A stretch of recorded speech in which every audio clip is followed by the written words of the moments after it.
अस्सलामुअलैकुम, कैसे हैं आप लोग सब। उम्मीद आप सब ठीक होंगे, अपने अपने घरों में खुश होंगे। Welcome to my channel Zauq Zaiqa. बिस्मिल्लाहिर्रहमानिर्रहीम। अगर आपको रमज़ान में एक बहुत ही आसान सी रेसिपी और अपने घर वालों का दिल खुश करना है तो आप ये टिक्की की रेसिपी ज़रूर सीख लें। बहुत आसान स्टेप में बनती है, घर के मसालों से बनती है और बहुत ही जल्दी बनती है। सबसे पहले जो टिक्की के जो पीसेस होते हैं उन्हें हम चिकन वाले से जब ये चिकन लेंगे तो उसमें से कट लगवा लेंगे। जैसे टिक्के में कट लगा हुआ होता है, सेम ऐसे ही इसमें कट लगा लेंगे। और इसमें जाएगा 1 पूरी प्याली विनेगर। ये एप्पल साइडर विनेगर है। अगर आपके पास वाइट विनेगर है तो आप वो भी इसको इसमें डाल सकते हैं। और मेरी वीडियो लास्ट तक ज़रूर दिखिएगा, इसमें सारी ट्रिक्स आपको मिलेगी और बहुत ही ज़बरदस्ती ये हमारी रेसिपी रेडी होगी। तो हमने सारा विनेगर इसमें डाल दिया था और 1 चम्मच मैंने बचा लिया था, जितनी इसमें ज़रूरत थी मैंने डाल दिया। उसके बाद अब हम इसमें ऐड करेंगे ginger garlic paste. Ginger garlic paste मैंने इसमें जो है, अगर आपके पास 2 पीसेस हैं टिक्के वाले तो आप इसमें, जैसे मैंने 2 पीसेस थे तो मैंने इसमें 2 चमचे जिंजर गार्लिक का पेस्ट डाला था। अब सॉल्ट टू टेस्ट हम ऐड कर लेंगे इसमें। सॉल्ट के बाद अब हम इसमें ऐड करेंगे गरम मसाला पाउडर। और गरम मसाले के बाद अब हम इसमें ऐड कर देंगे red chilli powder. Red chilli powder जो है वो हम इसमें ऐड करेंगे तकरीबन आधा चमचा।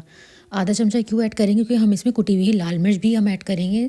कुटी हुई लाल मिर्च मैंने ऐड करी है 1 चमचा, उससे बहुत ही ज़बरदस्त सा फ्लेवर आता है इसका। और अब हम इसमें ऐड करेंगे चाट का मसाला। चाट के मसाले से ये बहुत ही चटपटी सी रेडी होगी, तो आप ज़रूर इसको ऐड करिएगा, चाट का मसाला। और अब हम इसमें ऐड करेंगे पेपरिका पाउडर। पेपरिका पाउडर अगर आपके पास नहीं है तो आप इसमें कश्मीरी लाल मिर्च भी ऐड कर सकते हैं। और अब हम इसमें ऐड करेंगे फूड कलर। जो भी हमारा जर्दे का कलर है, जर्दे का रंग हमारे हर घर में मौजूद होता है, वो हम इसमें डाल देंगे। जर्दे के कलर से, जर्दे का रंग से इसका जो कलर है वो एकदम ही, जो टिक्की का जो कलर होता है वो बिल्कुल आएगा और बहुत ही ज़बरदस्त लगेगा। और अब हम इसमें ऐड कर देंगे 1 प्याली दही। दही को मैंने अच्छे से ब्लेंडर में डाल के इसको पीस लिया था ताकि इसमें कोई भी लम्स बाकी ना रहे। उसके बाद इसको चिकन का बहुत अच्छे से मसाज करेंगे और इसको ऐसे हमें करना है कि इसके जो कट्स हमने लगाए हैं उनके अंदर तक इसको भर के रख लेना है। अच्छा, जब आप ये रेसिपी बनाएं तो आप इसको रात में बनाएं और इसको मैरिनेट करके रख दें। इसी स्टेज में आप इसको फ्रिज में भी डाल के रख सकते हैं। जितना आप इसको मैरिनेट का टाइम देंगे ये उतना ही ज़बरदस्त बनेगा, उतना ही जूसी बनेगा। अगर आप सारे चिकन की रेसिपी को, जितने भी चिकन हैं आपके पास, जितने भी पीसेस हैं, उनको आप इसी तरीके से मैरिनेट करके फ्रिज में रख लेंगे और इसको जब हमें ज़रूरत होगी तब हम पकाएंगे तो बहुत ही ज़बरदस्ती बनेगी। उसके बाद जितने भी मसाले हैं सबको चारों तरफ से ऊपर नीचे करके हम इसको लगा लेंगे और इसको मैरिनेट करने के लिए रख देंगे। मैरिनेट के लिए हमें ज़्यादा टाइम इसलिए देना होता है ताकि इसमें बहुत ही ज़बरदस्त सा कलर आ जाए। अच्छा, मेरे पास अभी इस वक्त टाइम नहीं था तो मैंने इसको 15 मिनट्स का रेस्ट दिया है। अगर आप इसको टाइम ज़्यादा दे देंगे तो ये बहुत ही मज़ेदार बनेगी। उसके बाद आपके पास कोई भी फ्राई पैन हो, उसमें ये लेके और इसका जो पूरा आधा पानी है, आधा पानी हम इसमें डाल देंगे। मैंने थोड़ा सा पानी बचा लिया है। अभी आपको क्यों बचाया है ये मैं आपको आगे जाके बताऊंगी। इसको तो हम एक साइड पे रख देंगे।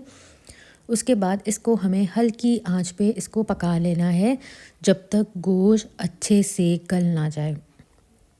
उस वक्त तक हमें इसको अच्छे से पका लेना है। और जब हम इसको चढ़ाएंगे तो इसको ढक्कन उठा के देखते भी रहेंगे कितना पका है। और जो लोग मेरे चैनल पर नए आए हैं, मेरे चैनल को सब्सक्राइब करे बगैर नहीं जाइएगा। आप लोग मेरे चैनल को सब्सक्राइब करते हैं तो मुझे बहुत ही ज़्यादा मोटिवेशन मिलती है, तो मेरे चैनल को सब्सक्राइब ज़रूर कर लीजिएगा। और अभी जो है वो मैंने हल्की सी स्टीम में इसको पकाया है। आहिस्ता आहिस्ता करके ये पकना शुरू हो चुकी है। और इसमें कट लगाना बहुत ज़रूरी होता है। कट लगाने से ये होता है कि जो भी चिकन के लेग पीस इसमें जो ब्लड होता है वो अच्छे से निकल जाता है, तो इसीलिए हमें इसमें कट लगाना बहुत ज़रूरी होता है। क्योंकि जब हम मैरिनेट करने के लिए रखते हैं तो सारा जितना भी उसका जो वो होता है वो सब निकल जाता है। ठीक है, अब ये देखें स्टीम में इसको मैंने पकाया है तो इसका जो है पकना शुरू हो गया। इसकी निशानी ये है कि ये देखिए जो कट्स लगाए थे उनमें वो जो हमने कट्स लगाए थे वो थोड़े से चौड़े चौड़े से हो गए। ये इसकी निशानी है। जब भी गोश्त चिकन की गलने की निशानी ये होती है कि वो जो जो उसका लेग पीस होता है उसमें जो है वो गोश्त हल्का हल्का सा इस तरीके से टूटना शुरू हो जाता है। तो ये इसकी एक बहुत ज़बरदस्ती एक निशानी है जो हमें बताती है कि ये चिकन कितनी गल चुकी है। अच्छा, जब आपको ये पकाना हो तो आप एक काम करें, अब हमें ऐड कर लेना है जो मसाला जो बाकी था उसमें। आपके पास अगर कॉर्नफ्लोर नहीं है तो आप चावल का आटा भी ले सकते हैं, मर्ज़ी आपकी। चावल का आटा या कॉर्नफ्लोर दोनों का सेम काम होता है। इसमें एक हमें कोटिंग बनानी है। और एक और चीज़ मैं आपको बता दूं, रमज़ानों में टाइम कम होता है तो आप इस तरीके से आधा कच्चा पका के भी इसको फ्रिज में रख सकते हैं, ताकि जब आपको ज़रूरत हो आप फटाफट फ्रिज से निकालें, उसका इस तरीके से बैटर बनाएं और उसको फ्राई करने के लिए रख दें। बहुत ही सिंपल और बहुत ही आसान रेसिपी है, झटपट रेडी हो जाती है और रमज़ानों में सबसे ज़्यादा हमारी ये काम आती है। उसके बाद सारी जो है वो जो चिकन थी उसको मैंने पूरे को अच्छे से कोट करके इसको मैंने नॉन स्टिक में मैंने डाल दिया है। ये मेरा नॉन स्टिक का पैन था। अगर आपके पास नॉन स्टिक का पैन नहीं है तो आपके पास कोई सा भी पैन होगा, आप उसमें लेके इसको डाल देगा। नॉन स्टिक से लेने से ये फ़ायदा होगा कि ये बिल्कुल चिपकेगी नहीं और बिल्कुल जो है ये जलेगी भी नहीं। इसका एक बहुत ही ज़बरदस्त सा कलर आएगा। और जिस पैन में पहले हमने इसको पकाया था उसमें जो मसाला था वो भी हम लेके इसको इस तरीके से इसके ऊपर लगा लेंगे। उससे ये होगा कि बहुत ही मसालेदार और बहुत ही ज़बरदस्ती ये रेडी होगी। फूड कलर का इसमें ज़रूर डालेंगे तो बिल्कुल तिक्के वाला फ्लेवर आएगा, और कोयले की धुनी डालेंगे तो बिल्कुल ही कमाल का टेस्ट हो जाएगा इसका। उसके बाद अब हम इसमें ऑयल डालेंगे। अच्छा, ऑयल मैंने बिल्कुल 1 चमचा लिया है, मैंने ज़्यादा ऑयल नहीं लिया, क्योंकि ज़्यादा ऑयल लेने से ये जो है वो पहले ही पकी हुई है तो एकदम ही इसका कलर बिल्कुल बहुत ही ख़राब हो जाएगी। इसमें बिल्कुल कम ऑयल डलेगा, क्योंकि रमज़ानों में पहले ही हम बहुत ज़्यादा ऑयली चीज़ें खा रहे होते हैं तो कुछ हेल्दी भी होना चाहिए। तो अब हम इसको हल्की आंच में इसको पकने के लिए छोड़ देंगे, इतना कि इसका कलर आ जाए। एक तरफ से कलर आ जाएगा तो हम इसको पलट लेंगे।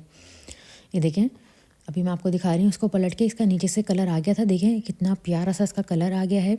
अब हम इसको इस दूसरी तरफ से भी इसको पलट लेंगे और इसको दोनों तरफ से बहुत अच्छे से इसको पका लेंगे। आप इस रेसिपी को बनाएं, आपके घर के बच्चे बड़े सबका दिल खुश हो जाएगा। इतनी खुशी से सब इसको खाएंगे। आप इसको चपाती के साथ, इसको पराठों के साथ सर्व करें, सहरी में इसको सर्व करें या इफ्तारी में इसको सर्व करें, आपके घर वाले का दिल खुश हो जाएगा। वो आपसे इसी तरीके से हेल्दी रेसिपी आपको बोलेंगे बनाने के लिए। तो जो लोग मेरे चैनल पर नए आए हैं, मेरे चैनल को सब्सक्राइब करे बगैर नहीं जाइएगा। मेरे चैनल को लाइक कर दें, शेयर कर दें। टेक केयर, अल्लाह हाफ़िज़।